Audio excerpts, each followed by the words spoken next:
Immediate గా పెట్టుకోలేకపోతున్నాం. 2 నెలల తర్వాత వస్తామని ఈ హౌస్ ని చెప్పడం జరిగింది. అదే సమయంలో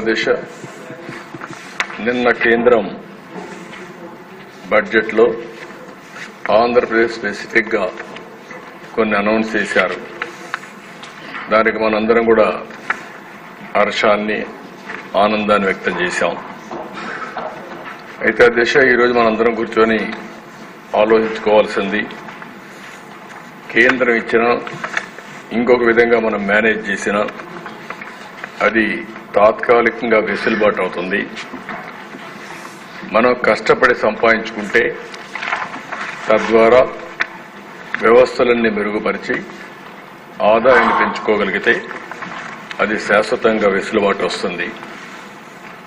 గడచిన 5 సంవత్సరాలు ఈ రాష్ట్రంలో ఏం జరిగింది, దీనివల్ల ఎంత నష్టం జరిగింది, ఎంత కోలుకొని దెబ్బతిన్నామో ఎప్పటికప్పుడు అందరికీ తెలియజేయాలనే ఉద్దేశంతోనే ఇప్పటికే పోలవరం పైన ఒక శ్వేతపత్రం, అమరావతి విధ్వంసం పైన ఒక శ్వేతపత్రం, విద్యుత్ శక్తి పైన ఇంకొక వైట్ పేపర్, మొత్తం సహజ వనరులు ఇసుక లేకపోతే భూగర్భ ఖనిజ సంపద భూములు ఏ విధంగా దోపిడీ అయినాయో దానిపైన కూడా ఒక వైట్ పేపర్ పబ్లిసైజ్ చేశాం.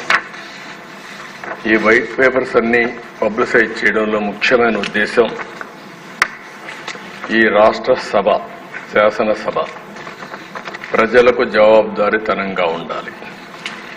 పరిపాలన అనేది ప్రజల కోసం చేయాలి. ఒక పక్క సంక్షేమం, ఒక పక్క అభివృద్ధి సమతుల్యంతో ఎప్పటికప్పుడు బేరీ చేసుకుంటూ సంపద సృష్టించే విధంగా ముందుకు పోవాల్సిన అవసరం ఉంది. కానీ 5 ఏళ్లలో జరిగిన పని మనం చూస్తే 25 సంవత్సరాలు కూడా కోలుకోలేని దెబ్బ తగిలే పరిస్థితి వచ్చింది. అందుకే ఎన్నికల్లో కూడా చెప్పాం, పాలన ఎలా ఉండకూడదో గత 5 సంవత్సరాలు అంటే 1924 పాలన ఒక కేస్ స్టడీగా మిగిలిపోతుంది. పాలకుడు ఎలా ఉండకూడదో దేశ రాజకీయాల్లో 1924 ఒక కేస్ స్టడీగా ఉండే అవకాశం వస్తుంది. జనరల్ గా మనం ఆలోచిస్తే ఒకసారి మనం చూసినప్పుడు కొంతమంది అవసరాలకు తప్పు చేస్తారు, ఏదో అత్యంత అవసరం వచ్చి తప్పు చేస్తారు. కొంతమంది అత్యాశతో తప్పులు చేస్తారు ఇంకా ఎక్కువగా. కొంతమంది ఉన్మాదంతో తప్పులు చేస్తారు, డబ్బుల ఉన్మాదంతో. ఈ 5 సంవత్సరాలు జరిగింది డబ్బుల ఉన్మాదంతో వ్యవస్థల్ని సర్వనాశనం చేసి సమాజాన్ని పట్టించుకోకుండా ప్రజలు ఏమైనా పర్వాలేదని జరిగే పరిస్థితి వచ్చింది. అందులో బాధతో ఆవేదనతో ఈరోజు నేను ప్రవేశపెట్టే ఈ యొక్క ఎక్సైజ్ పాలసీ, ఎక్సైజ్ పైన వైట్ పేపర్. దీన్ని ఇక్కడుండే సభనే కాదు, రాష్ట్రంలో ప్రజానికం కూడా, దేశంలో ఉండే ప్రజలు కూడా దీన్ని అధ్యయనం చేసుకోవాల్సిన అవసరం ఉంది. ఒక వ్యక్తి ఇన్ని చేయగలుగుతాడా, ఇన్ని దుర్మార్గాల్ని చేసి మళ్లీ తమాయించుకొని మాట్లాడతాడా అనే దానికి ఇది ఒక కేస్ స్టడీ. నేను 40 ఏళ్లలో చూశాను, ఏ వ్యక్తి కూడా, ఏ ముఖ్యమంత్రి కూడా, ఏ మంత్రి కూడా ఎలాంటి దుస్సాహసం చేయరు, ఎలాంటి దుర్మార్గాలు చేయరు. దానికి ఈ సభ ద్వారా మిమ్మల్ని అందరినీ కోరేది అర్థం చేసుకోమని కోరుతున్నాం. అర్థం చేసుకుని ప్రజలకు అర్థమయ్యే విధంగా చెప్పడం మనందరి బాధ్యత. మన మీద ఓట్లేశారంటే ప్రజల ఆస్తులకి ఒక ట్రస్టీగా ఉంటామని, వాళ్ళ భవిష్యత్తుకి ఒక భరోసా ఇస్తామని ప్రజలు ఓట్లేసే పరిస్థితికి వచ్చారు. అది వచ్చినప్పుడు మనం గాని జరిగిన అన్యాయాలు కూడా ప్రజలకు విడమరిచి చెప్పలేకపోతే తద్వారా వాళ్ళల్లో కూడా ఒక అవగాహన రాదు. ఆ అవగాహన రానప్పుడు మనం కూడా వారికి అన్యాయం చేసిన అవుతాం. ఆ విషయం గుర్తుపెట్టుకోవాల్సిందిగా నేను కోరుతున్నా. నిన్నే విష్ణుకుమార్ రాజు గారు అడిగారు, ఇప్పుడు కూడా ఎట్లేసారు ఓట్లని. ఆ ఓట్లు వేయడానికి కారణం ప్రజలు కాదు, వాళ్ళకి ఎన్నో అవసరాలు ఉన్నాయి. అవసరాలు ఉన్నప్పుడు రాజకీయ నాయకులుగా ప్రజా చైతన్యం తేవడంలో మనం ఫెయిల్ అయితే ఇలాంటి దుర్మార్గులు ఉంటారు. అందుకే చాలాసార్లు చర్చ చేశాం. ఎవరైతే నేరస్తులు రాజకీయాల్లో ఉంటే రాజకీయాలు నేరాలమయమవుతాయి. నేరస్తుడే రాజకీయాల అధినేత అయితే ఇంక చెప్పాల్సిన పని లేదు. ఆ నేరస్తుడే ముఖ్యమంత్రి అయితే, పాలకుడైతే ఇంకేం జరుగుతుందో గత 5 ఏళ్లలో మనం చూశాం. ఈ విషయాన్ని అందరం అధ్యయనం చేసుకోవాల్సిందిగా నేను మిమ్మల్ని అందరినీ కోరుతున్నా. ఇక్కడ నేను తీసుకున్న దాంట్లో అందరికీ అర్థమయ్యేట్టుగా పవర్ పాయింట్ ప్రెజెంటేషన్ ఇచ్చా. మీరు ఒకసారి చదవండి. చదివిన తర్వాత అర్థం కాకపోతే మళ్లీ కావాలని మీకు డౌట్స్ క్లారిఫై చేస్తాం.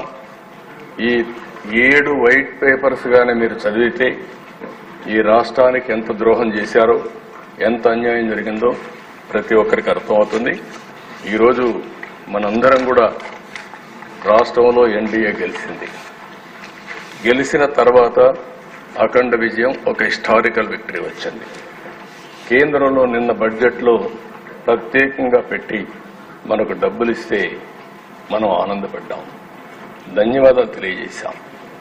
అదే సమయంలో ఈ రాష్ట్రంలో జరిగినటువంటి దోపిడీ మనం ప్రజలకు చెప్పి ప్రజల్లో కూడా చైతన్యం చేయాల్సిన బాధ్యత మనందరిపైన ఉందని చెప్పి నేను తెలియజేస్తున్నాను. ఈ పాయింట్లో 1 by 1 నేను ఒకసారి ఎక్స్ప్లెయిన్ చేస్తాను మీకు. మీరు కూడా ఫాలో కావాల్సిందిగా, ప్రజలందరూ కూడా ఆలోచించాల్సిందిగా వారికి కూడా విజ్ఞప్తి చేస్తున్నాను. నెక్స్ట్, ఆ రోజు చెప్పింది మొదటి పాయింట్ ప్రామిస్ చేయడం. ప్రామిస్ చేయడంలో మద్యపాన నిషేధం పెడతాం. దానిపైన లిక్కర్ అవుట్లెట్స్ గ్రాడ్యువల్ గా తగ్గించేస్తాం. 5 స్టార్ హోటల్కే పరిమితం చేస్తాం. అది ప్రామిస్ చేశారు. దానిపైన షాపులు 4,380 షాపుల్ని 2,934 చేసి మళ్లీ దాన్ని ఇంక్రీజ్ చేసి 3,392గా పెంచారు. దాని పేరు ఏపీటీడీసీ టూరిజం పేరుతో ఒక 458 షాపులు ఇచ్చారు. బార్లు 2019లో ఎన్నున్నాయో 840 ఉంటే ఆ 840 అట్లనే పెట్టే పరిస్థితికి వచ్చారు. ఇక్కడ మీరు చూస్తే పేరు మద్యపాన నిషేధం, కమిట్మెంట్ లేదు. అదే మరిగా ఇంటెన్షన్ మాత్రం డిఫరెంట్ ఇంటెన్షన్ పెట్టుకున్నారు. పబ్లిక్ పాలసీ చేసేటప్పుడు ప్రజాహితం కోసం చేస్తాం, అక్కడ మొత్తం మ్యానిపులేషన్ కి, పర్సనల్ గెయిన్ కి దోహదం చేసే విధంగా పబ్లిక్ పాలసీ చేసే పరిస్థితికి వచ్చారు. ఇల్ ప్లాన్, ఇంబ్యాలెన్స్డ్ పాలసీ టోటల్ గా ఫెయిల్యూర్ అయ్యే పరిస్థితికి వచ్చారు. అడుగడుగునా తప్పులు చేశారు. దానివల్ల నేరాలు పెరిగాయి, బ్లాక్ మార్కెటింగ్ పెరిగింది, బూట్ లెగ్గింగ్ వచ్చింది. మొత్తం ప్రజల ఆరోగ్యంతో కూడా చెలగాటమాడే పరిస్థితికి వచ్చారు. నెక్స్ట్, ఇక్కడ మీరు చూసినప్పుడు అనేక మీటింగుల్లో చూశాం. మాట్లాడితే ధరలు పెంచుకుంటూ పోతే ఆటోమేటిక్గా తాగే వాళ్ళు తగ్గుతూ వస్తారు. దానివల్ల రాష్ట్రం బాగుపడిపోతుంది. ఇదే కుర్చీలో ఆ ఉపన్యాసాలు అందరూ విన్నారు, మీరు కూడా విన్నారు, బయట విన్నారు. క్వాలిటీ ఆఫ్ లైఫ్ పెరిగిపోతుందని చెప్పారు. అయితే జరిగింది మీరు చూస్తే 75% పెంచారు. 1-2%గా 75% పెంచారు. ఎక్కడ ప్రాపర్ అనాలిసిస్ లేదు, మైండ్ అప్లికేషన్ చేసే పరిస్థితి లేదు. ఎందుకంటే దొంగ పని చేయాలంటే ఏమైనా చేస్తారు, పట్టుకోలేని పరిస్థితి ఉన్నప్పుడు విచ్చలబిడితనం కూడా వస్తుంది. అదే జరిగింది. మీరు ఫస్ట్ ఇది మీరు చూస్తే ఏదైతే ARET introduced at flat rate for bottle through 422 GO number 39/2019 category వారుగా అక్కడ పెట్టారు మీరు. IMFL, FL అని పెట్టి 60-90 మిల్లీలీటర్స్, 180, 375, 750 ఇట్లా డిఫరెంట్ మిల్లీలీటర్స్ పెట్టారు. ఆ రోజు 10 రూపాయలు, 60-90. అదే కిందికి వస్తే 4/5/2020 వీళ్ళు అధికారంలోకి వస్తానే కొత్త జీవో తీసుకొచ్చారు 128. అందులో 10 రూపాయలు 20 రూపాయలు చేశారు, 20 రూపాయలు 40 రూపాయలు చేశారు, 40 80, 80 160. అదే మరిగా 100 రూపాయలది 240, 250 480. అదే నెక్స్ట్ డే ఇది చేసింది 4/5/2020 129 జీవో నెంబర్. 1 డేలో మార్చారు. మార్చి మళ్ళీ 20 40, 40 80, 80 160, 160 320, 240 480, 480 960. అంటే పిచ్చతనం కాకపోతే మైండ్ ఉండేవాడు ఎవడు చేయడు ఈ పనులు. అంటే ఏది చేసినా జరిగిపోతుందనే ధీమ, గర్వం, మనిషిలో ఉండే ఉన్మాదం దీనికి దారితీసే పరిస్థితి వచ్చింది. నెక్స్ట్ దీనివల్ల ఏం జరిగింది? వాళ్ళు ఒక వ్యవస్థ పెట్టారు. ఆ వ్యవస్థ కూడా నేను చెప్తాను. SCB between May 2020 to July 2020 ఇక్కడ చూస్తే నెంబర్ ఆఫ్ కేసెస్ 321% పెరిగాయి. నెంబర్ ఆఫ్ అరెస్టెడ్ పర్సన్స్ మీరు చూస్తే 466% పెరిగాయి. Monthly average quantity of liquor స్మగిల్డ్ into Andhra Pradesh 2012% పెరిగాయి. అంటే మొత్తం ఫ్లడ్ గేట్స్ ఓపెన్ చేసినట్టు అయ్యింది. సీజర్ ఆఫ్ వెహికల్స్ 636% పెరిగింది. ఇవన్నీ కారణం Telangana, Karnataka huge difference of rate. Tamil Nadu, even Orissa అన్ని దగ్గర నుంచి వచ్చేసే పరిస్థితికి వచ్చింది. దీనిపైన GOMS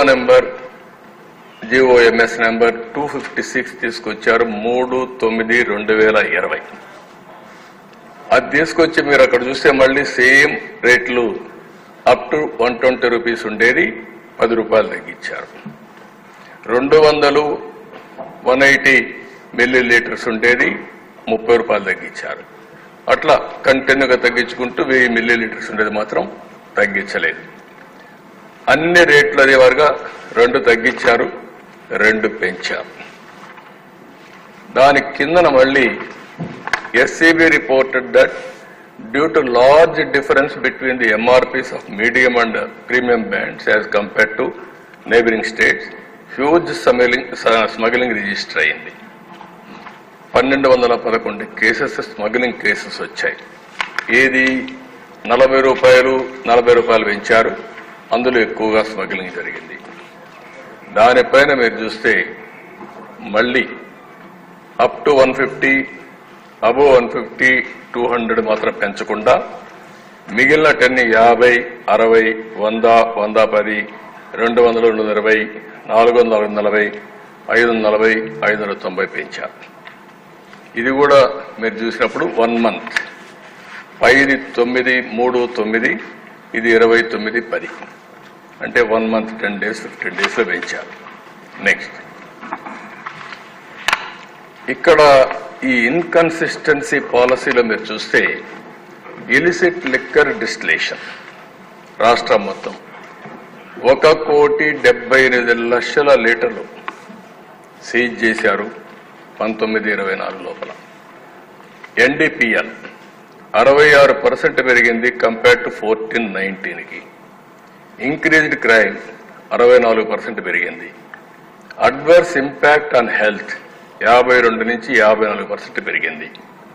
failure of enforcement 161% increase in arrest 14-19 కంటే ఇది కంపేర్ చేసేది వచ్చింది. Severe impact on financial condition of poorer section అది ఎంత దుర్మార్గం చేశారంటే అది కూడా నెక్స్ట్ చూపిస్తాను నేను. ఇక్కడ Milton Friedman economist, Nobel laureate అతను చాలా స్పష్టంగా చెప్పాడు. వెన్ యూ ఇంపోజ్ ట్యాక్సెస్ అనే product like alcohol, it is essential to consider the broader economic and social impacts. Excessive taxation can drive markets underground, leading to increased crime and health risks అని చాలా స్పష్టంగా చెప్పారు. అంటే మనకు కూడా అర్థమవుతుంది ఇది, కానీ ఏమాత్రం లెక్క పెట్టుకోకుండా చేసే పరిస్థితికి వచ్చారు. నెక్స్ట్, ఇక్కడ మీరు చూసినప్పుడు 1920 per person for year liquor consumption చూస్తే పర్ క్యాపిటా కన్జంప్షన్ 5.55, 2021లో తగ్గింది, 21-22లో మళ్ళా పెరిగింది, 22-23కి 6.03 లీటర్లు పెరిగింది, 23-24 6.23 లీటర్లు ఉంది. అంటే వీళ్ళు చెప్పింది క్లెయిమ్ కన్జంప్షన్ ఆల్కహాల్ తగ్గుతుందని, తగ్గిస్తామని రేట్లు పెంచి, ఇక్కడ జరిగింది కన్జంప్షన్ పెరిగే పరిస్థితికి వచ్చేది. నెక్స్ట్, ఇంకా ఎక్కువ అవుతుంది, అవి కూడా ఉన్నాయి.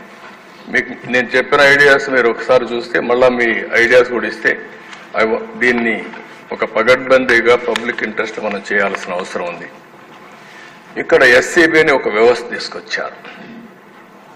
41 GO number 95/2020, dedicated specialized department, DGP ex officio secretary, IG rank officer, HOD, 70% cadre అంటే 4393 మందిని వీళ్ళ అధ్వర్యంలో తీసుకొచ్చారు. 208 ఎక్సైజ్ ప్రొవిషన్ స్టేషన్స్ అన్ని వాళ్ళ అధ్వర్యంలో పెట్టారు. దీని ఆబ్జెక్టివ్ చూస్తే ఇల్లీగల్ లిక్కర్ని కంట్రోల్ చేయడం, ఇలిసిట్ డిస్టిలేషన్ని కంట్రోల్ చేయడం, స్మగ్లింగ్ లేకుండా చూడడం, బూట్ లెగ్గింగ్ లేకుండా చూడడం కోసం చేశారు. కానీ మీరు అక్కడ పక్కన చూస్తే గంజాయి ఈ సమయంలో 27% పెరిగింది, ఎన్డీపీఎల్ లిక్కర్ సీజ్డ్ 66% పెరిగింది, నెంబర్ ఆఫ్ కేసెస్ 64% పెరిగాయి, నెంబర్ ఆఫ్ అరెస్ట్ 161% పెరిగాయి. 2017లో ఐడి ఫ్రీ స్టేట్ గా డిక్లేర్ చేస్తే నవోదయం కింద, తర్వాత రాను ఇష్టానుసారంగా పెరిగింది. ఇప్పుడు ఏదైతే డిపార్ట్మెంట్ లో రీస్ట్రక్చరింగ్ వల్ల కోఆర్డినేషన్ కూడా లేకుండా పోయింది. కమిషనర్ ఎక్సైజ్, ఎండి ఎస్బిసిఎల్ ఆయన పెద్ద లీడర్ని తీసుకొచ్చారు, ఐఆర్టీఎస్ ని తీసుకొచ్చారు. అతను Indian railway traffic service specialised service తీసుకొచ్చారు ఇవన్నీ చేయడానికి, వ్యాపారం చేయడానికి. అదే మరి DG police, lack of coordination, total confusion.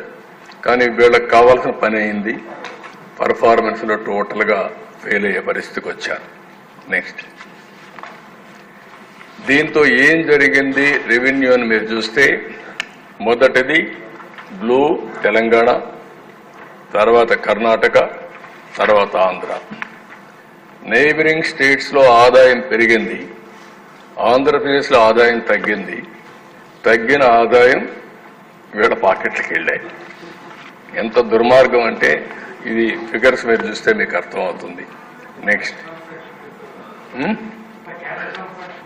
వస్తాం అన్ని ఉన్నాయి మీకు అన్ని.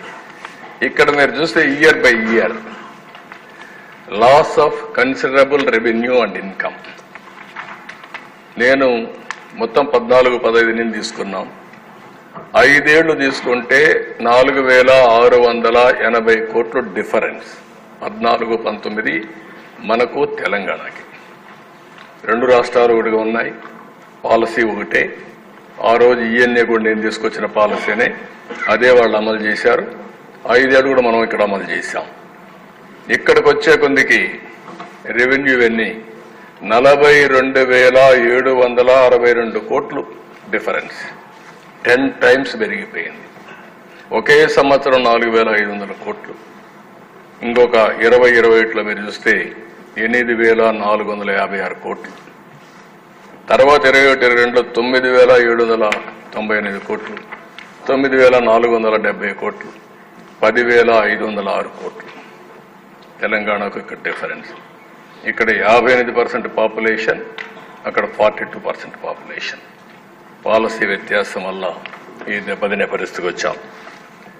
నెక్స్ట్, ఇక్కడ మీరు చూసినప్పుడు మొత్తం కాస్ట్ అన్ని తీసేసిన తర్వాత ఎంత ప్రభుత్వానికి రావలసిన డబ్బులు తగ్గిపోయిందని చూస్తే 18,860 కోట్లు.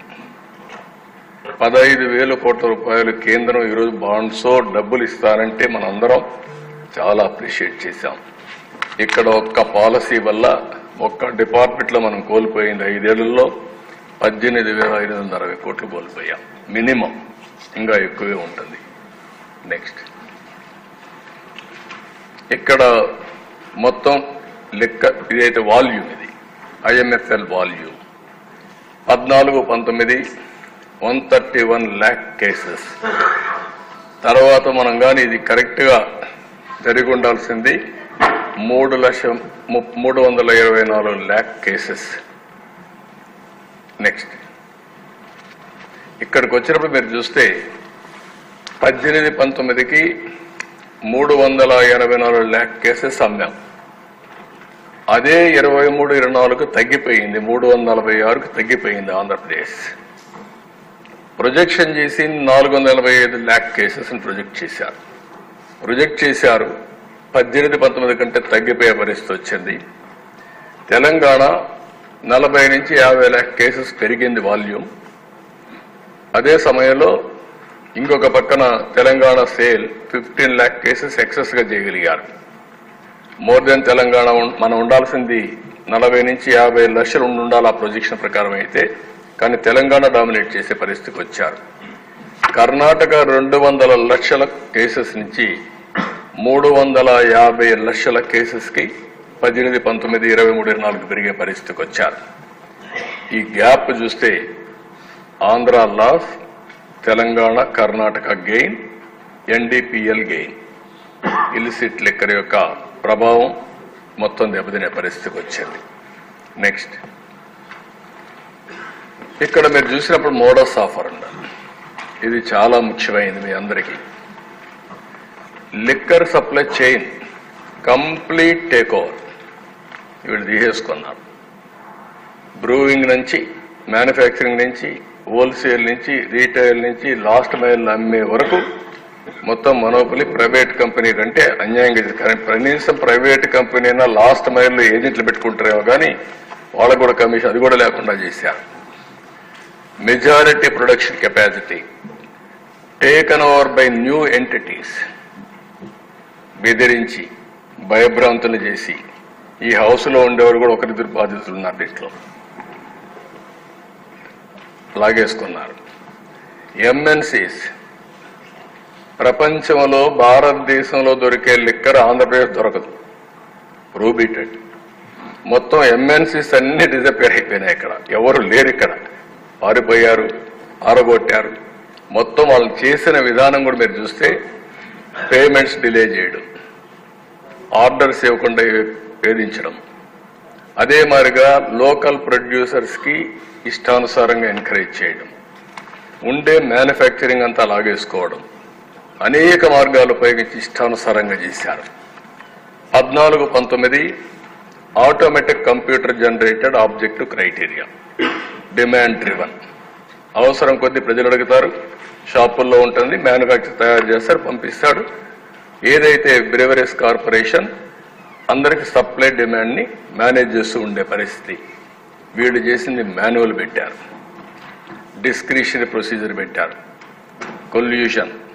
వాళ్ళకు కావలసిన బ్రాండే షాపులు దొరుకుతుంది, వాళ్ళకి ఇష్టం లేని బ్రాండు షాపు పోయే పరిస్థితి లేదు. ఇక్కడ మార్కెటింగ్ లో మనోపలి, production, wholesale, retail shops, everything own brands, brands of clients, local producers, suppliers, kick backs, ఇవన్నీ జరిగి అల్టిమేట్ గా MNC బ్రాండ్స్ అన్ని డిజపేర్ అయ్యే పరిస్థితి వచ్చింది. నెక్స్ట్, ఇక్కడ మీరు చూసినప్పుడు లో ప్రైస్డ్. ఎప్పుడు కూడా ఎకానమీలో నేను కూడా చాలాసార్లు చెప్పాను, మద్యం అనేది ఒక వ్యసనం. రెండోది పేదవాడు శారీరకంగా కష్టపడిన తర్వాత సాయంత్రం ఇంటికి పోతే శారీరక బాధలు మర్చిపోవడానికో కష్టాన్ని మర్చిపోవడానికో ఒక పెగ్గో 2 పెగ్గులు వేసుకుని పడుకుంటాడు. ఏ కన్స్ట్రక్షన్ మీరు చూస్తే కొంతమంది, అది నేను మీటింగ్లో కూడా చెప్పాను. కానీ దాన్ని అలా బలహీనంగా తీసుకొని వీళ్ళు ఏం చేశారంటే మీరు చూస్తే 31 బ్రాండ్ 180 ml అంతవరకు ఉండేటివి 50-70 రూపాయలకు వచ్చేది. అలాంటిది 5 ఏళ్లలో మీరు చూస్తే 2,69,71,788 కేసెస్ అమ్మేవాళ్ళం. దానివల్ల పేదవాడికి తక్కువ ధరకు వస్తే కొంతవరకు అది కొనుక్కొని కొంత సేవింగ్స్ ఉంటాయి. ఇక్కడికి వచ్చే కొద్ది 1924 ఈ బ్రాండ్స్ అన్ని డిసపేర్ అయిపోయాయి. 2 బ్రాండ్స్ ఉన్నాయి.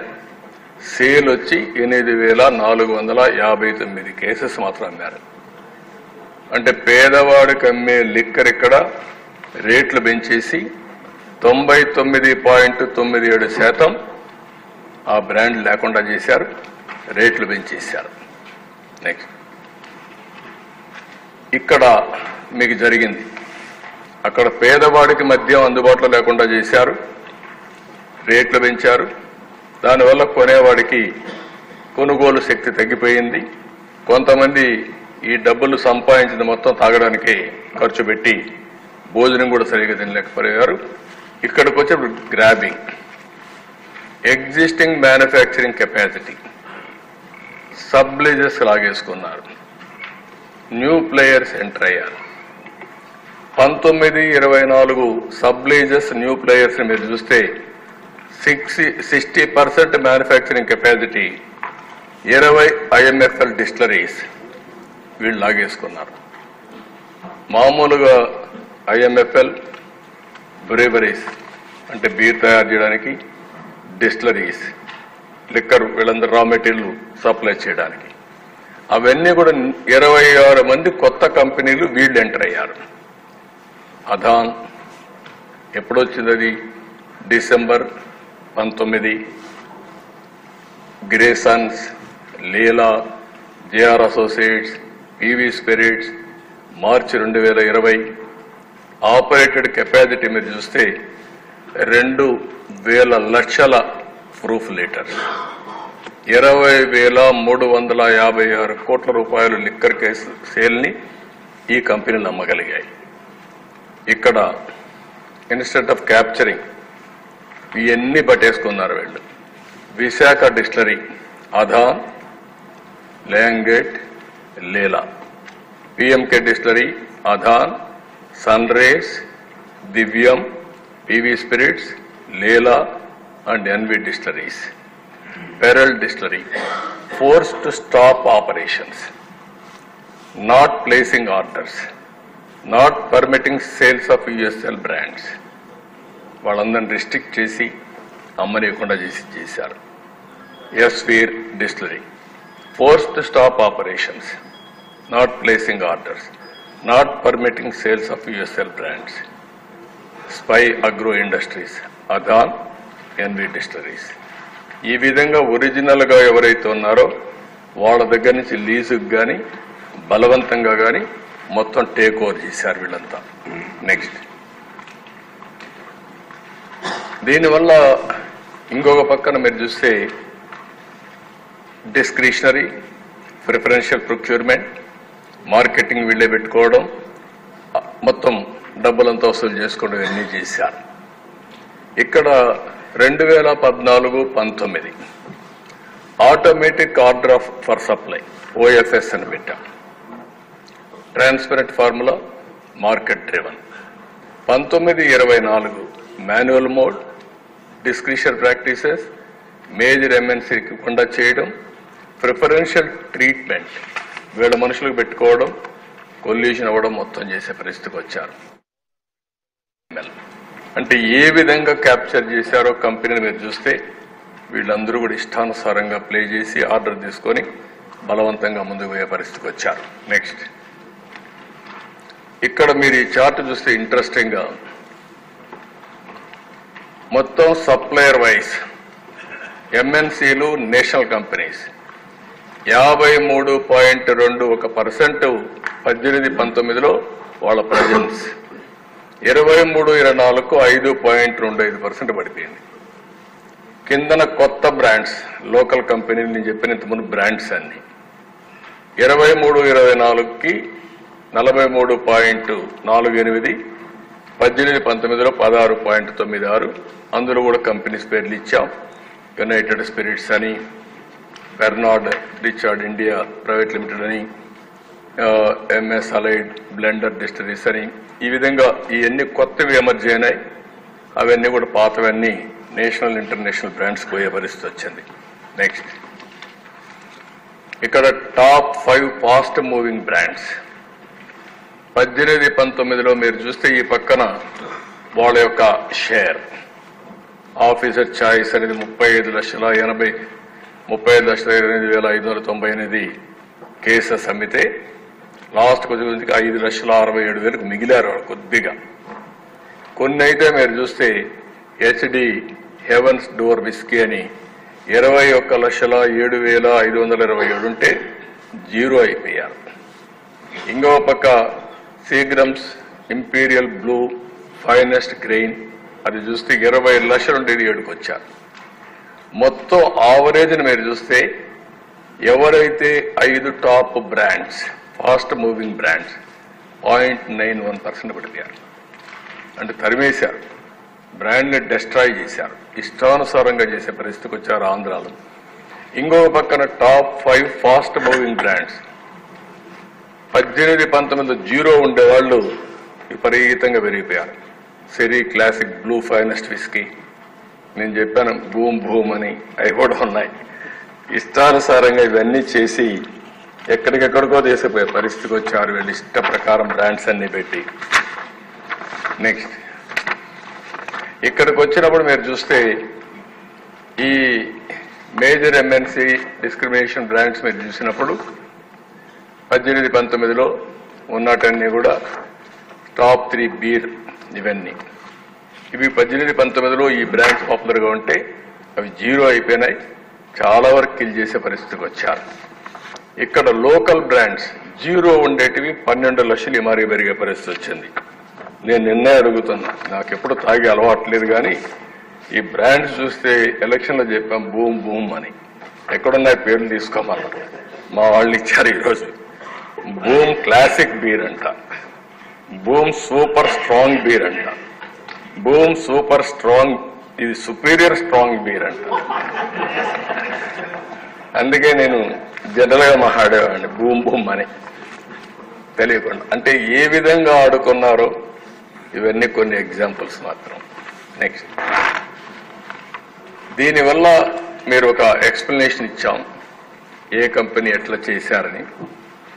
127 కోట్లు పెండింగ్ బిల్స్ పెట్టి ఎంఎన్సీలకి, పెర్నాడ్ రికార్డ్ అని, యునైటెడ్ బ్రీవరీస్కి, 9 other కంపెనీస్కి 19లో ఇవ్వాల్సిన డబ్బులు పెండింగ్ పెట్టి ఆగస్ట్ 2023 వరకు పెట్టి తర్వాత కొద్ది కొద్దిగా ఇస్తా వచ్చారు.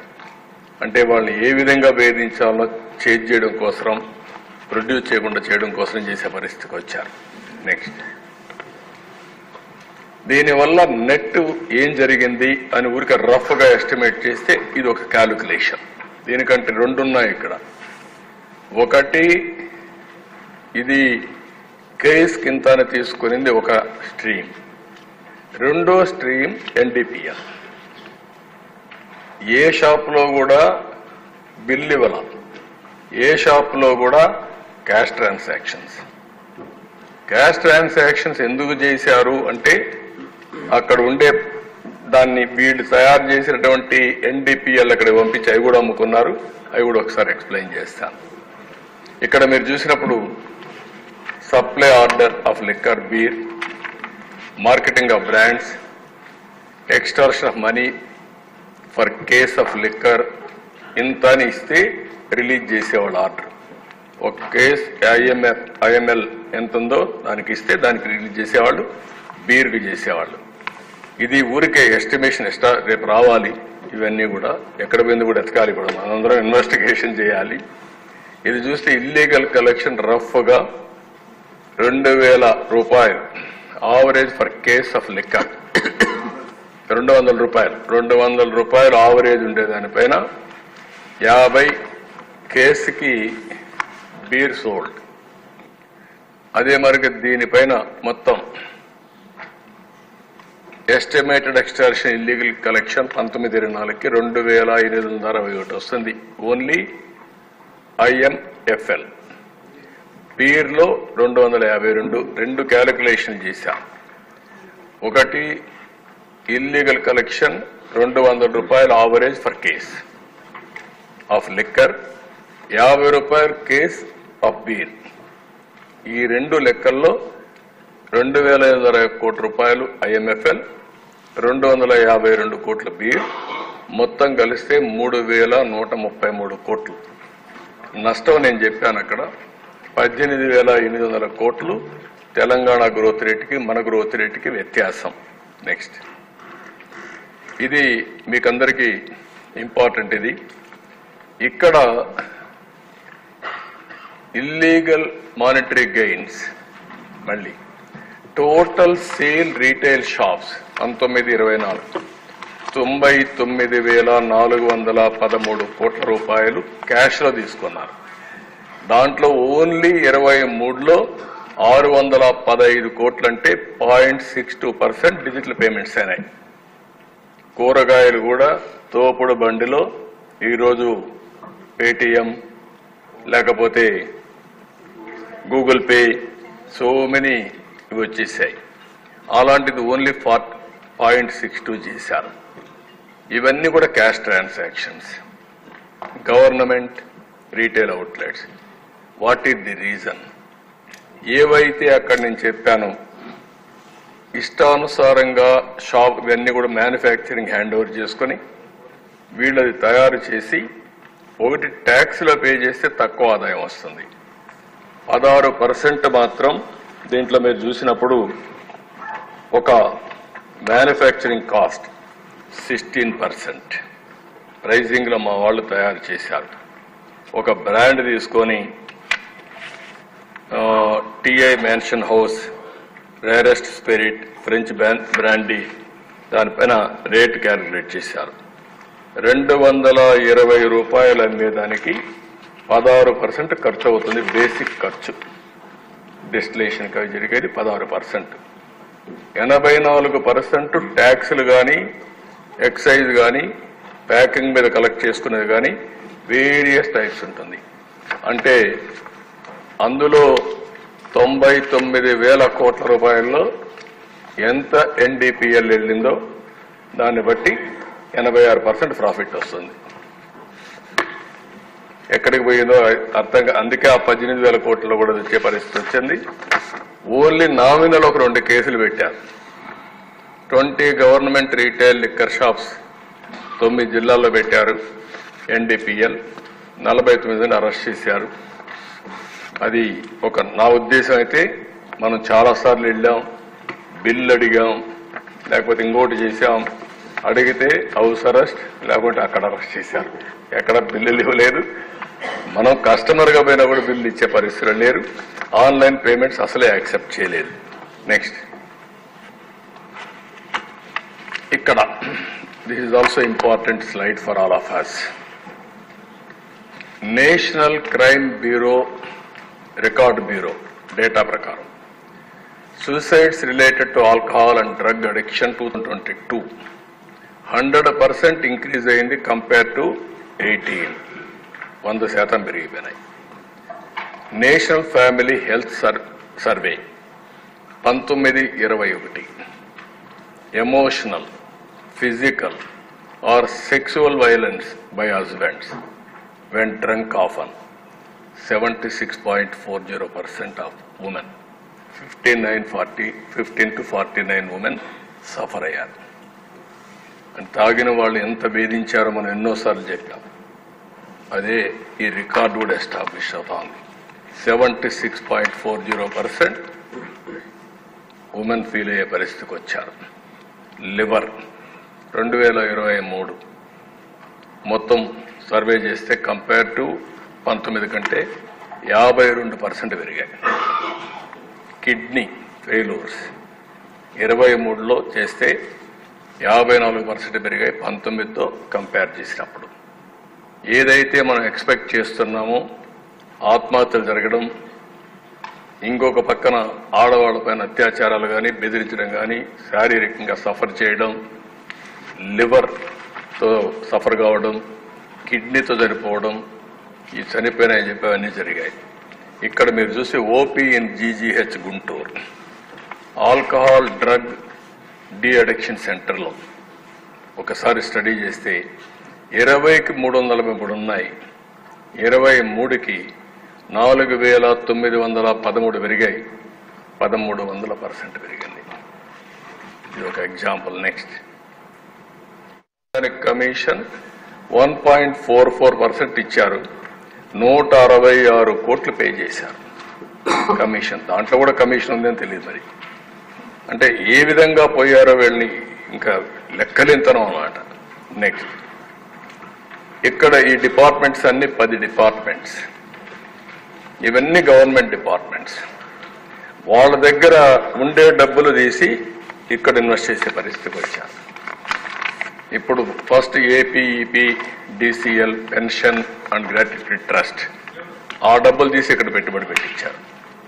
APSP DCL pension and gratuity trust, AP Genco provident fund trust, AP Genco provident fund trust, ఈ విధంగా వాళ్ళ దగ్గర ఉండే డబ్బుల్ని తీసిచ్చారు. దానికి కూడా మాకు వచ్చిన ఇన్ఫర్మేషన్ ఇంట్రెస్ట్ రేట్ అక్కడ వచ్చేదానికంటే దీంట్లో తక్కువ వస్తా ఉందని. ఒరిజినల్ గా అక్కడ వచ్చేదానికంటే తక్కువ వస్తే అది ఎంప్లాయీస్ కూడా నష్టం. అలాంటి నష్టం వచ్చినా పర్వాలేదు, వీళ్ళ పర్పస్ సర్వ్ కావాలని వీళ్ళు చేసే పరిస్థితికి వచ్చారు.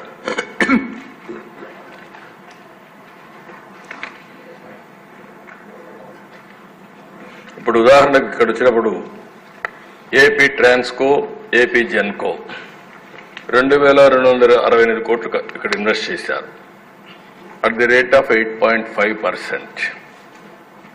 అదే వాళ్ళు బయట ఇన్వెస్ట్ చేస్తే బాండ్స్ అవన్నీ కూడా మార్కెట్ బాండ్స్ ఇవన్నీ ఇన్వెస్ట్ చేస్తే 9.62% వస్తుంది. అంటే దగ్గర 1.12% ఎక్కువ ఇంట్రెస్ట్ రేట్ వస్తుంది.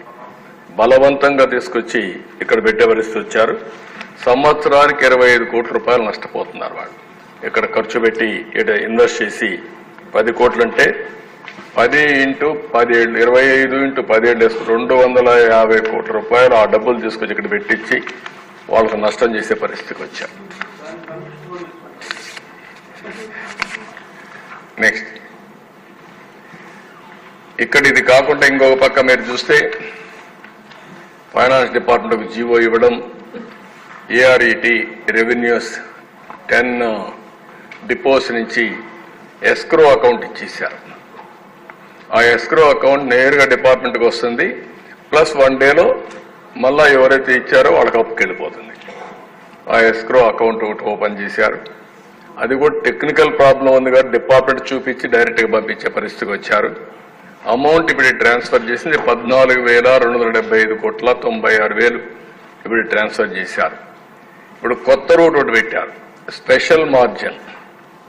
ఇది ఒకటి పెట్టి 9/11/2021 ఆన్వర్డ్స్ దీన్ని డబ్బులు నేరుగా ట్రాన్స్ఫర్ చేస్తున్నారు. ఈ అకౌంట్లో దగ్గర 20,676.99 కోట్ల రూపాయలు డైరెక్ట్ గా పంపించే పరిస్థితికి వచ్చారు. ఇందులో కూడా 15,134 కోట్లు వెల్ఫేర్ స్కీమ్స్ కి, 3,876 కోట్లు NCD principal and interest payment కోసం పంపించే పరిస్థితి వచ్చారు.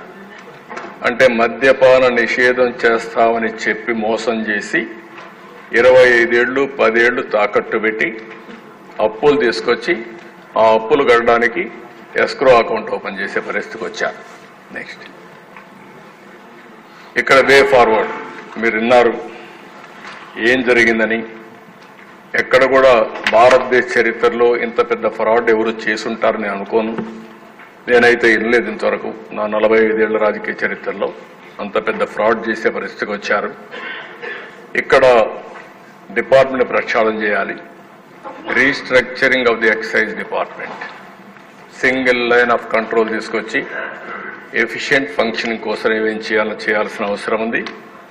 ఇంకొక పక్కన ఎస్టాబ్లిషింగ్ కాంప్రహెన్సివ్ క్వాలిటీ కంట్రోల్, ప్రజల ఆరోగ్యం కోసం దీన్నంతా కూడా మనం ఆలోచించి ఒక సింగిల్ లైన్ ఒకటి, ఇంకో ప్రొడక్షన్ కానీ, సప్లై చైన్ కానీ, ప్రైమరీ డిస్టిలరీస్ కానీ, ఈఎన్ఏ కానీ, ఐఎంఎఫ్ఎల్ కానీ, డిస్టిలరీస్ కానీ, క్వాలిటీ ఇవన్నీ కూడా చెక్ చేసి అది కూడా మనం చేయాల్సిన అవసరం ఉంది. ట్రాన్స్పరెంట్ ప్రొక్యూర్మెంట్ పాలసీ, ఇది కూడా డిమాండ్ డ్రివన్ కింద ఎట్లా చేయాలనేది ప్రొక్యూర్మెంట్ పాలసీ ఇష్టానుసారంగా అలాట్ చేయడం కాకుండా పద్ధతి ప్రకారం చేయాలి. అదే మాదిరిగా షాపులు, బార్లు పాలసీ కూడా తీసుకురావాలి.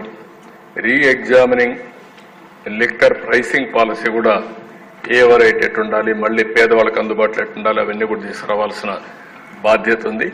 Next, special campaign against illicit liquor NDPS పైన కూడా మనం చేయాలి.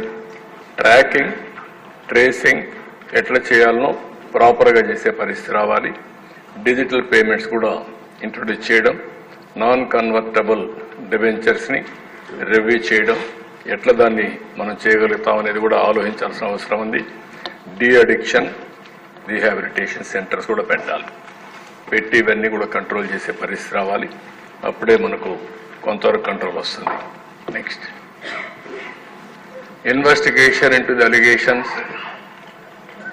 అవినీతి ఎన్డీపీఎల్, దీన్ని ఏం చేయాలనో సభ్యులు మీరు కూడా చెప్పండి.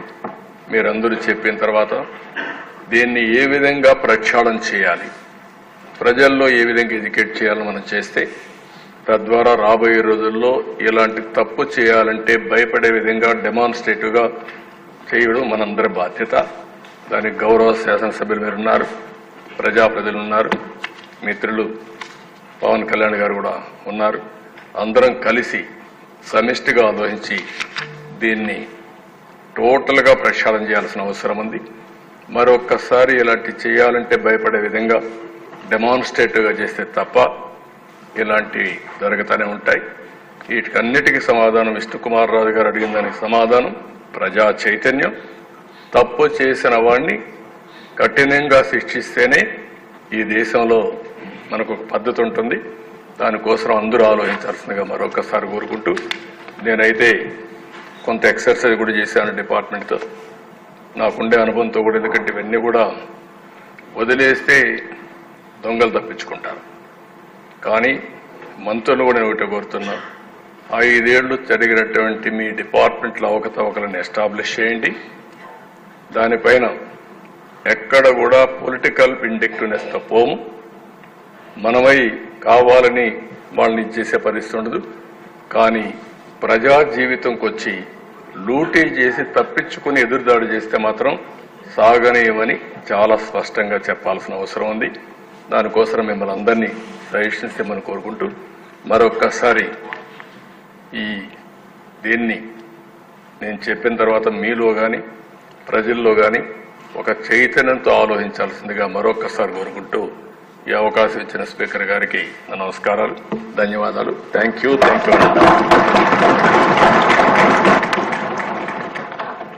ముఖ్యమంత్రి గారు చాలా వివరంగా శ్వేతపత్రం సమర్పించారు. ఇప్పుడు ఎవరైనా ఈ పాలసీ మీద అవగాహన ఉన్నవాళ్ళు ఏమన్నా క్లారిఫికేషన్ అడిగితే సార్ కూడా చెప్తారని నేను భావిస్తున్నాను. అవగాహన ఉన్నవాళ్లే, అందరూ అవగాహన లేని అవగాహన ఉన్నవాళ్ళు 1 or 2 persons చెప్తే.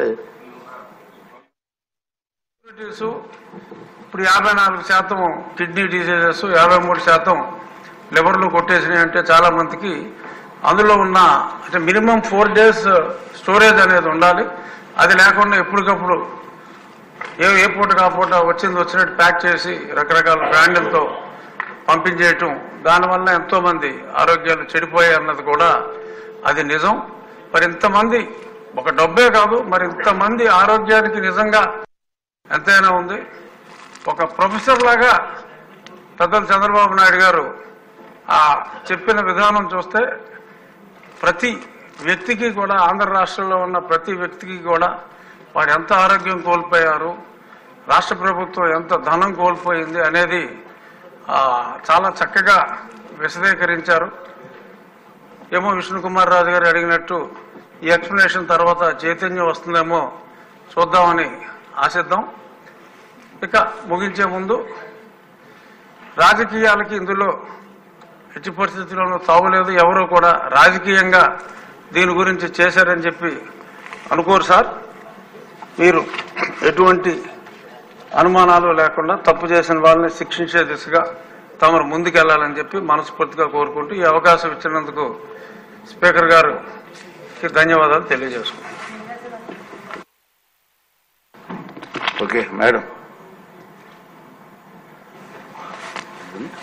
ధన్యవాదాలు అధ్యక్ష. నా ఎక్స్పీరియన్స్ చెప్తాను ఎలక్షన్ క్యాంపెయినింగ్ లో. అధ్యక్ష, మేము ఎలక్షన్ క్యాంపెయినింగ్ చేస్తుంటే చాలా మంది మగవాళ్ళు దాదాపు 11-12 గంటలకే వింతగా ప్రవర్తిస్తూ క్యాంపెయినింగ్ లో అడ్డం వచ్చేవాళ్ళు. మేమందరం తమాషాగా అనుకునే వాళ్ళం, జే ట్యాక్స్ కట్టారు, ఇప్పుడే జే ట్యాక్స్ కట్టొచ్చేసాడని చెప్పేసి. ఈ క్రమంలో క్యాంపెయినింగ్ లో వెళ్తుంటే ఒక మహిళను కలవడం జరిగింది. అమ్మా, తెలుగుదేశం పార్టీకి ఓటేయండి అని చెప్పేసి మేము వాళ్ళకి విజ్ఞప్తి చేసుకుంటే, తెలుగుదేశం పార్టీకి కాకపోతే దేనికి వేస్తానమ్మా అని చెప్పింది. ఏమమ్మా అంత ఖచ్చితంగా చెప్తున్నావంటే, వాలంటీర్లు వచ్చారు, వైసీపీకి ఓటేయమన్నారు, లేదు అని అంటే ఎందుకేవు, నీకు 1,05,000 డబ్బులు ఇచ్చాం కదా, నీవెందుకే ఇవ్వని అడిగారంట. నా 1,05,000 సంగతి బానే ఉంది, మా ఆయన రోజుకి 300 రూపాయలు తాగుతాడు, అంటే నెలకు 9,000 రూపాయలు, సంవత్సరానికి దాదాపు 1,00,000 రూపాయలు, 5 సంవత్సరాలకి నేను 5 లక్షలు కట్టాను, 1,05,000 రూపాయలు తీసేస్తే బ్యాలెన్స్ నాకు 4,95,000 రూపాయలు ఎవరు కడతారు అని అడగడం జరిగింది. అధ్యక్ష, ఇంకొక విషయం ఏంటంటే, ఇందాకనే ముఖ్యమంత్రి గారు చెప్పినట్టు రీహాబిటేషన్ సెంటర్స్ గురించి దాదాపు మాకు కడపలో ఒకసారి వరదలు వచ్చినాయి. వరద కాలనీ అనేసి చంద్రబాబు నాయుడు గారే కడప వాసులకి స్థలాలు ఇచ్చి అక్కడ ఇల్లులు కట్టుకోవడం జరిగింది. Below middle class, below poverty line ఉన్న వాళ్ళు ఉంటారు. దాదాపు నేను ఎలక్షన్స్ లో తిరుగుతూ ఉంటే 10, 15, 20 ఇండ్లకు గాను గ్రిల్ వేసేసి చిప్స్ షాపులు ఉండేటివి. చిప్స్ షాపులకి ఏంటి గ్రిల్లు లేసి ఉన్నాయని చెప్పేసి దాదాపు 1-2 రోజుల తర్వాత నేను నా పక్కనున్న సహచర నాయకులను అడగడం జరిగింది. వాళ్ళు ఏమన్నారంటే అవి బెల్ట్ షాపులు అని చెప్పి. అప్పుడు నేను అడిగాను, బెల్ట్ షాపులు అంటే ఏంటంటే, ఒక టైం అయిపోయినాక ఈ లిక్కర్ అవైలబిలిటీ ఉండదు, పోలీసు వాళ్ళు రైడ్ చేస్తారు కాబట్టి ఈ చిప్స్ షాపులు కింద ఈ యొక్క లిక్కర్ ని సప్లై చేస్తున్నారు అని చెప్పి.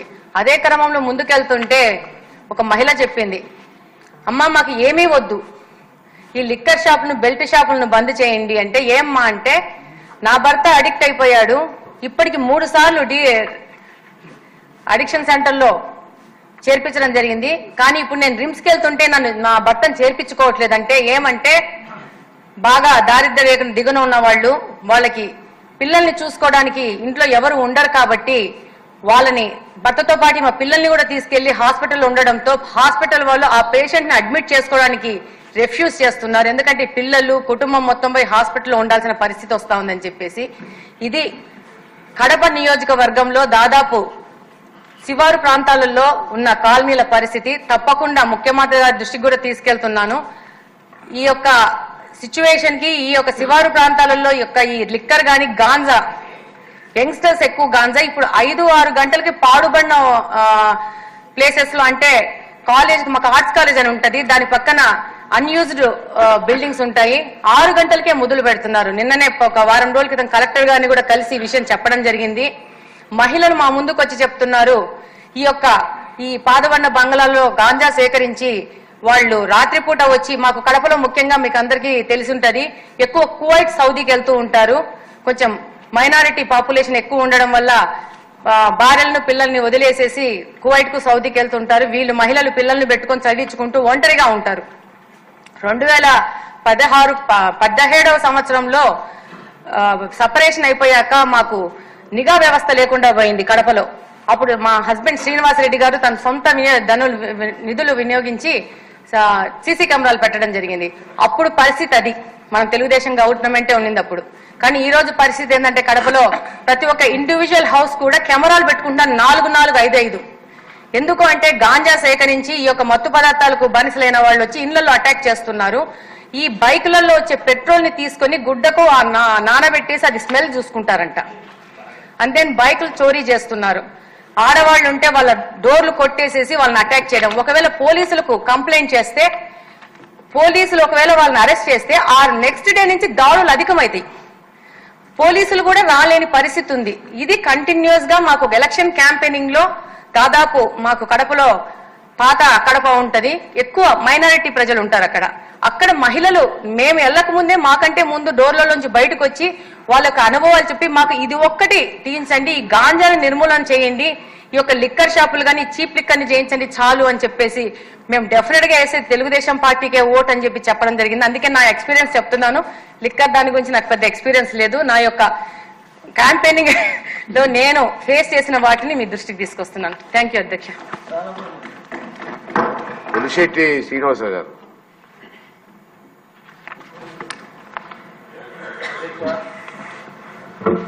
ఈరోజు మీ ముందు మాట్లాడే అవకాశం కల్పించిన పవన్ కళ్యాణ్ గారికి, చంద్రబాబు నాయుడు గారికి, మీకు అందరికి కూడా నమస్కారం. మరి ఈరోజు లిక్కర్ గురించి చెప్తే అది టోటల్ గా గవర్నమెంట్ కి ఎంత లాభం వచ్చిందో జగన్మోహన్ రెడ్డి గారు కూడా అంతే లాభం వచ్చింది అనే విషయాన్ని మీ అందరికీ తెలియజేసుకుంటా. అది ఎలా అంటే ఉన్న డిస్టిలరీలన్నీ మ్యానుఫ్యాక్చర్ యూనిట్లన్నీ మూసేసి ఒక్క యూనిట్ నుంచే చెత్త సరుకు ఏదైతే ఉందో దాన్ని అంతా కూడా సప్లై చేసి ఎక్కడా కూడా ఒక రోజు కూడా నిలవలేకుండా ప్రజల ఆరోగ్యంతో ఆటలాడుకున్నటువంటి ముఖ్యమంత్రికి మరి ఎటువంటి పనిష్మెంట్ ఉంటుందో నాకు తెలియదు. కానీ చాలా కుటుంబాలు నిర్వీర్యమైపోయిన అధ్యక్ష. టోటల్ గా ఏంటంటే ఏదైతే స్పిరిట్ ఉందో దాన్నే సప్లై చేసిన సందర్భం రాష్ట్రంలో తెలుసు. అంతేకాకుండా ఈ షాపులు అన్ని కూడా డిజిటల్ ట్రాన్సాక్షన్ ఎక్కడా లేదు. భారతదేశంలో అన్ని చోట్ల కూడా డిజిటల్ ట్రాన్సాక్షన్ పెడితే దాని భిన్నంగా ఆంధ్ర రాష్ట్రంలో మాత్రం అంతా క్యాష్ ట్రాన్సాక్షన్ చేసిన సందర్భాన్ని మీ దృష్టిలో పెడుతున్నాను.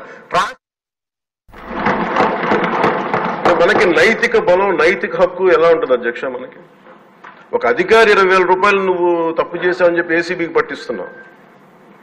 వీళ్ళేమో దారుణంగా 18,000 కోట్లు అటు ప్రజల్ని కనీసం వాళ్ళ క్వాలిటీలు మన లిక్కర్ మనకి తాగాలని చెప్పి ఎవరిని మనం కూర్చోబెట్టి మనం పెంపొందించట్లా. ఓకే, ఒక వ్యసనం అనుకోండి, దానికి ఏదైనా పేరు పెట్టుకోండి. ముఖ్యంగా మనకి మద్యపాన నిషేధం అనేది చాలా చాలా కష్టమైన విషయం, ముఖ్యంగా ఆంధ్రప్రదేశ్. ఒకవైపు యానాం, ఇంకోవైపు మనకి మధ్యప్రదేశ్, ఇంకోవైపు చూస్తే మనకి తెలంగాణ, ఒరిస్సా, తమిళనాడు, కర్ణాటక, ఇన్ని బార్డర్స్ ని షేర్ చేసుకుని మద్యపాన నిషేధం అనేది ఇప్పుడు చాలా కష్టసాధ్యమైన విషయం. గతంలో కూడా చేశారు, సాధించలేకపోయాం. ఇప్పుడు రెగ్యులేట్ చేయాల్సిన అవసరం ఉంది. ఇందాక గౌరవ సభ్యులు బుచ్చయ్య చౌదరి గారు చెప్పినట్టుగా ఒకటి స్టేట్ ఎక్స్‌చెకర్ కి లాస్ జరిగింది, ప్రజలకి ఆరోగ్యానికి హాని జరిగింది. దాంతోపాటు అసలు ఈ వ్యసనాన్ని తగ్గించే పరిధిలో కూడా కొంత ఉన్నారు, కొంత బడ్జెట్ కేటాయించాలి. ముఖ్యంగా డీ అడిక్షన్ సెంటర్స్ కానీ వీటితో పాటు కేటాయించాలి. అది కూడా సూచన బుచ్చి చౌదరి గారు చెప్పిన సూచన కూడా మనం పరిగణలో తీసుకోవాలి అధ్యక్ష. ఎందుకంటే రేపొద్దు దీంట్లో మనమే కనుక 18-20 ఎంత ఇది 18,000 కోట్ల ప్రస్తుతానికి వస్తే దాంట్లో కనీసం ఒక సర్టెన్ శాతం, ఒక 10% అంటాం, ఎంత పర్సెంటేజ్ ఆ పెద్దలందరూ కూర్చొని, విఘ్నులందరూ కూర్చొని దాంట్లో కొంత డీ అడిక్షన్ కి దాన్ని ఖర్చు పెట్టాలి అధ్యక్ష. కేవలం దాన్ని ఆదాయంగా చూడకుండా అట్లీస్ట్ ఒక 10% డీ అడిక్షన్ గా దాన్ని డీ అడిక్షన్ సెంటర్స్ ఖర్చు పెట్టాలి. కానీ అన్నిటికంటే కూడా ఈ రోజున మన గౌరవ ముఖ్యమంత్రి గారు చెప్పింది, వీళ్ళని ఎలా ఇన్వెస్టిగేషన్ అంటే అలిగేషన్స్, దీంతో ఎండ్ అయింది ఈ ప్రెజెంటేషన్. ఇదే కనుక ఈ రోజున మనకి క్లాప్ మిత్రాస్కి ఈ రోజు డబ్బులు లేక, అలాగే పంచాయతీ బోర్డులో దాదాపు 9 నెలల నుంచి మనకి జీతభత్యాలు లేక ఒక 59 మంది నలిగిపోతాం. అలాగే ఫీజు రీయింబర్స్మెంట్ లేక విద్యార్థులు నలిగిపోతా ఉన్నారు. స్టేట్ ఎక్స్‌చెకర్ లో డబ్బులు లేవు. కానీ అందరూ ఇన్ని కోట్లాది మంది జీవితాలతో ఆడుకుని వీళ్ళ చేతుల్లో మటుకు ఇన్ని వేల కోట్లు, దాదాపు విష్ణుకుమార్ రాజు గారు చెప్పినట్టు 30,000 కోట్లు వెళ్ళిపోయాయి. 18,000 కోట్లు ముందస్తుగా తెలుస్తుంది, కానీ ఇంకా లోతుగా చూస్తే అది చాలా పెద్ద ఇది స్కామ్, ఇది దోపిడీ. వీటిని కనుక మనం వదిలేస్తే, తప్పు చేసిన వాళ్ళని గత ప్రభుత్వం సంబంధించిన ఇది ఇట్స్ నాట్ అబౌట్ వెండెటా, పగా ప్రతీకారం కాదు, కానీ వీళ్ళని స్వేచ్ఛగా కనుక వదిలేస్తే, వాళ్ళ అదృష్టవశాత్తు ఈరోజు వాళ్ళకి లేరు. వాళ్ళు కనుక ఉండుంటే వాళ్ళకి నిజంగా వాళ్ళకి సమాధానం చెప్పాల్సిన పరిస్థితి ఉండేది. తప్పించుకొని పారిపోయారు వాళ్ళు. ఈరోజు తప్పించుకొని పారిపోయారు వాళ్ళు. We have to make them accountable అధ్యక్ష. వాళ్ళు we have to bring them into accountability. They have to B penalised.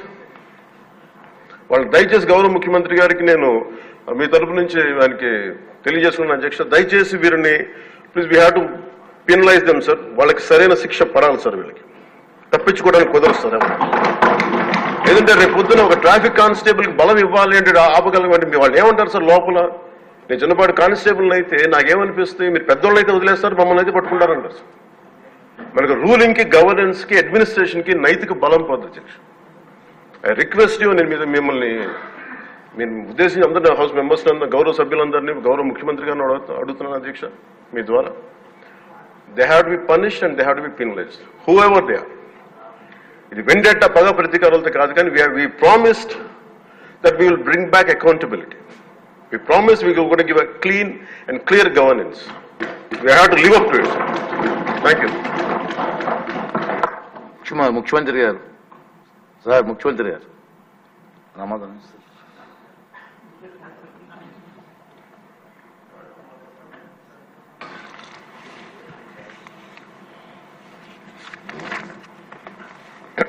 అధ్యక్ష, చివరిగా మాట్లాడినటువంటి డిప్యూటీ సీఎం గారు అధ్యక్ష చాలా స్పష్టంగా ఆయన వ్యూ చెప్పారు. ఎందుకంటే అధ్యక్ష, ఒకటి తప్పు చేసిన వాళ్ళని పనిష్ చేయాలి, దర్ ఇస్ నో కాంప్రమైజ్. రెండోది, ఇప్పుడే విష్ణుకుమార్ రాజు గారు కూడా నేను చెప్పిన ఫిగర్కి డిఫర్ అయ్యా.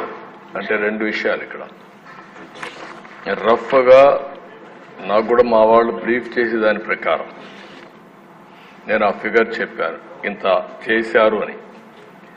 రెండు సైమల్టేనియస్ గా stream 2 NDPL non duty liquor paid అంటే ఏదైతే ఇంత మునుపు కోన రవికుమార్ వాళ్ళు మాట్లాడారు, మ్యానుఫ్యాక్చర్ చేసి ట్యాక్సెస్ అన్ని కట్టకుండా బేసిక్ ప్రైస్ తోనే షాపులో అమ్ముకోవడం. బేసిక్ ప్రైస్ ఎంత ఉంది? 16 రూపాయలు ఉంది.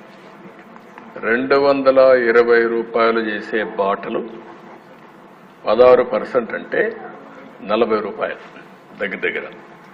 ఎంత మిగిలిన దాంట్లో మొత్తం కలిసి 180 పైన మిగులుతుంది ఒక బాటల్కి. గవర్నమెంట్కి వచ్చేది, వాళ్ళకు పోయేది 16 రూపాయలు 100 రూపాయలకి, మిగిలింది గవర్నమెంట్కు 84% వస్తుంది. అలాంటిది పెద్ద ఎత్తున జరిగిందని నేనే చెప్పాను, లెక్కలు చెప్పాను. ఈ రెండు స్ట్రీములు లెక్కేసుకుంటే ఎంత జరిగిందో మనకు ఒక ఐడియా వస్తుంది. ఇప్పుడే మిత్రులు లక్ష్మీనాయుడు గారు మిగిలిన మాట్లాడినప్పుడు చెప్పారు,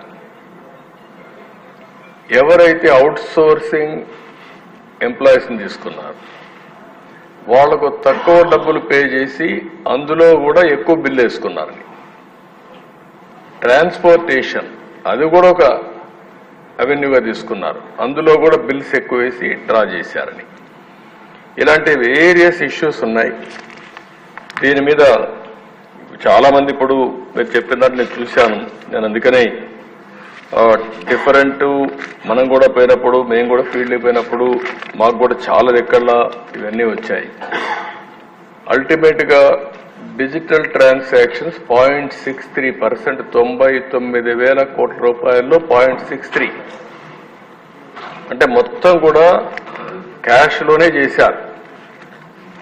ఇప్పుడే మీరు మాట్లాడుతున్నారు, ఇది ఫిట్ కేసు అండి. ఈడీ కూడా ఎన్ఫోర్స్మెంట్ డైరెక్టరేట్ కింద కూడా చెప్పే పరిస్థితికి వచ్చారు. ఎందుకంటే ఇంత పెద్ద ఎత్తున ట్రాన్సాక్షన్ జరగకూడదు క్యాష్, అందులో గవర్నమెంట్ లో అంత పెద్ద ఎత్తున ట్రాన్సాక్షన్ చేసే పరిస్థితికి వచ్చారు. ఇప్పుడే రఘురామకృష్ణరాజు గారు మాట్లాడినప్పుడు 1 రోజులో 2 రోజులు పంపించేశారు ఇంప్యూరిటీస్. ఈఎన్ఏ చేసిన తర్వాత, కొంత డిస్టిలేషన్ అయిన తర్వాత, మ్యానుఫ్యాక్చర్ అయిన తర్వాత దానికి టైం కూడా పెట్టకపోతే అది సెటిల్ కాదు, ఇమ్మీడియట్ గా పంపించే పరిస్థితికి వచ్చారు. ఆ విధంగా ఇంప్యూరిటీస్ కూడా పంపించే పరిస్థితి, ఎక్కడెక్కడ హెల్త్ హజార్డ్ అని తెలిసినా పంపించే పరిస్థితికి వచ్చారు. ఇవన్నీ కూడా 1-2 కాదు, చాలా విషయాలు. దీంతో ఏమైంది, రేట్లు విపరీతంగా పెరిగాయి. తక్కువ రేటుకు ఏది వస్తుందని చూస్తే గంజాయి వచ్చింది. ఇంకా గంజాయికి అలవాటు అయిపోయారు.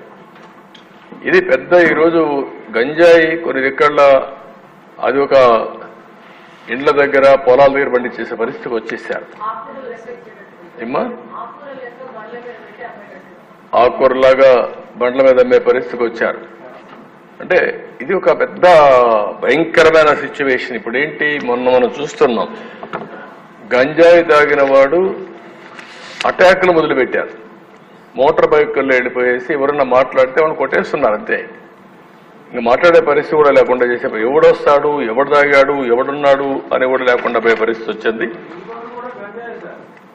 ఒక కేబినెట్ సబ్ కమిటీ కూడా వేసాం. మన వెనుకొండలో జరిగింది కూడా అదే జరిగిందని మన మిత్రులందరూ చెప్పే పరిస్థితి వచ్చారు. ఒకటి రెండు కాదు అధ్యక్ష. ఇప్పుడు ఏమైందంటే ఇదంతా కూడా అన్మేనేజబుల్ అయిపోయింది, ఇర్రిపేరబుల్ అయింది, అన్మేనేజబుల్ అయింది. మన మర్యాద చెప్పే వినే పరిస్థితులు లేరు. కడాన బరి దిగించి మీరు చూస్తే ఆర్డీఓ ఆఫీసు కూడా తగలబెట్టేసే పరిస్థితికి వస్తే నేను హెలికాప్టర్ ఇచ్చి పంపించే పరిస్థితికి వచ్చాను. ఇక్కడే దేశ జంగారెడ్డిగూడెంలో ఆ రోజు ఇల్సిట్ గా సారాగాంచి ఇవన్నీ చేస్తే 21 మంది చనిపోయారు. పార్టీ పరంగా పోయి ఆ రోజు మనం డబ్బులు కూడా పే చేసే పరిస్థితికి వచ్చాం. ఇలాంటివన్నీ వచ్చినప్పుడు మనం కూడా గుర్తుపెట్టుకోవాల్సింది కొండే మీరందరూ చెప్పిన దానిపైన ఇప్పుడే శ్రీనివాస్ గారు మాట్లాడుతూ తాడేపల్లిగూడెం చాలా స్పష్టంగా చెప్పాడు. ఈఎన్ఏ కూడా సరిగా చేయకుండా రా లిక్కర్ పంపించేస్తున్నారు, డిస్టిల్ చేసి దానికి మొలాసిస్ పంపించేస్తారని చెప్పాలి. ఒక మాటలో చెప్పాలంటే ఎక్కడికెక్కడ స్పిరిట్ పంపిస్తున్నారు, మొలాసిస్ నుంచి స్పిరిట్ తీసి పంపించేస్తున్నారు. ఇవన్నీ కూడా చాలా భయంకరమైన సిచ్యువేషన్స్ ఉన్నాయి. ఇప్పుడే సోమిరెడ్డి గారు చెప్పారు ఎస్ఎన్జే ఆయన దగ్గరే ఉందని. మీ దగ్గర ఉంది అది?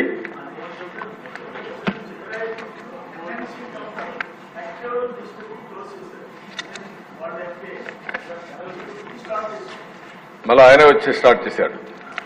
మంచి బేరం.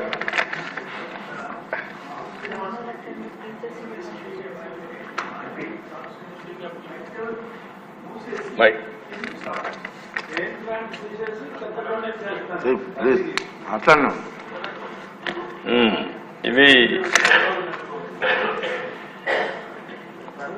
అధ్యక్ష మేము హౌస్ కామీ ఇస్తున్నాం. ఇప్పుడు డిప్యూటీ సీఎం గారు చెప్పినట్టు, ఇక్కడుండే సభ్యులందరూ చెప్పినట్టు ఇంకా తరో ఎంక్వైరీ చేసి రెఫర్ చేయడమా లేకపోతే రెఫర్ చేయడమా?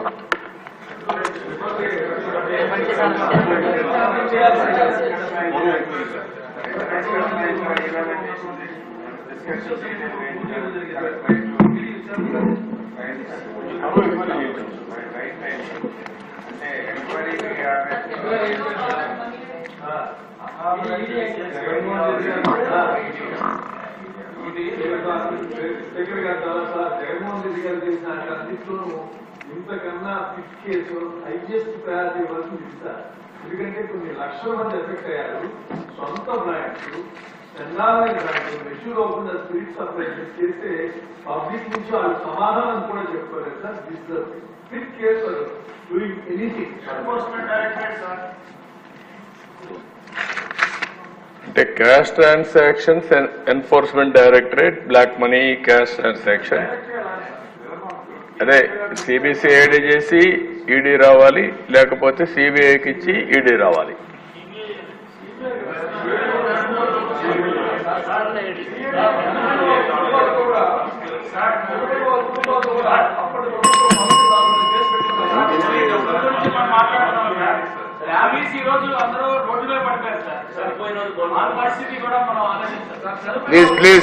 ప్లీజ్ అండి. ఇది సభ్యుల ఆవేదన అర్థమైంది.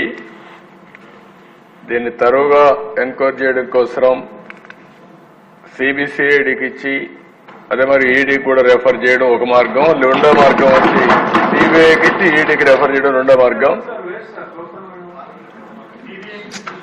ఓకే,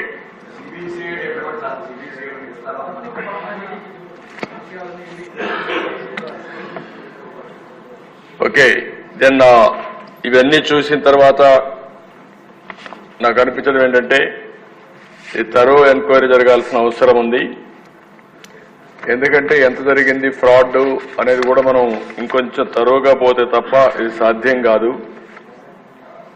ఈఎన్ఏ దగ్గర నుంచి, ఆల్కహాల్ సప్లైస్ అయిన దగ్గర నుంచి, డిస్టిలరీ దగ్గర నుంచి ఎంత వచ్చింది, ఎంత ఆఫ్లో పోయింది, ఇవన్నీ కూడా తరువుగా చేయాల్సిన అవసరం ఉంది.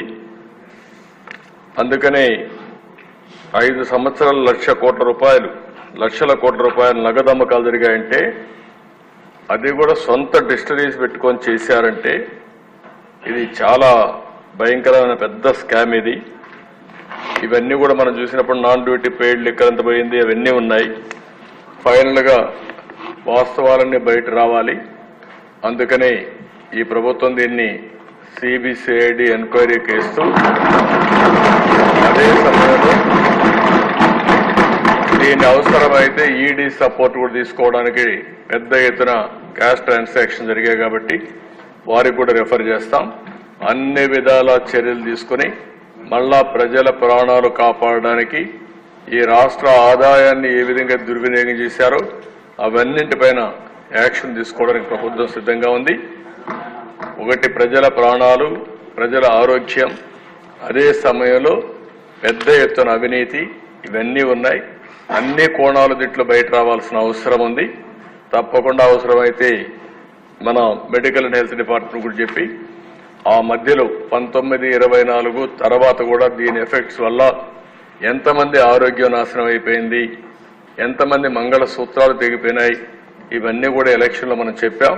అవన్నీ కూడా ఎస్టాబ్లిష్ చేయాల్సిన అవసరం ఉంది. దీనిపైన సిబిసిఐడితో తరో ఎంక్వైరీ చేపిస్తాం. ఈడీ కూడా రెఫర్ చేసి యాక్షన్ తీసుకుంటామని సభ ద్వారా మీకు తెలియజేస్తున్నాను.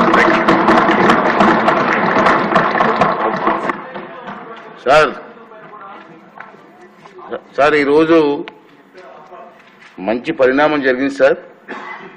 ఉదయం మనం 2 బిల్లులు పాస్ చేసాం. ఇక్కడ 2 బిల్లుల్లో భూమి హక్కుల చట్టం గురించి ఒకటి, రెవెన్యూ చట్టం గురించి, అలాగే వైఎస్ఆర్ ఆరోగ్య విశ్వవిద్యాలయం చేసాం. చేసిన వెంటనే కౌన్సిల్ పంపించాం సార్. మంచి పరిణామం. ఎందుకన్నా కౌన్సిల్లో ఈ రోజే పాస్ అయిపోయింది సార్ 2 బిల్లు కూడా. ఫస్ట్ టైం, నాకు తెలిసి ఫస్ట్ టైం సేమ్ డే అవడం ఫస్ట్ టైం సార్. మరి ఈ పరిణామానికి కారణం 2 సభలని కోఆర్డినేట్ చేసి ఈ బిల్లు పాస్ అవ్వడానికి కృషి చేసిన కేశవ్ గారికి అభినందనలు కూడా తెలియజేస్తున్నాను సార్. సార్ తిరిగి గురువారం తేదీ 25/7 ఉదయం 9 గంటలకి సమావేశం సభ వాయిదా వేస్తున్నారు.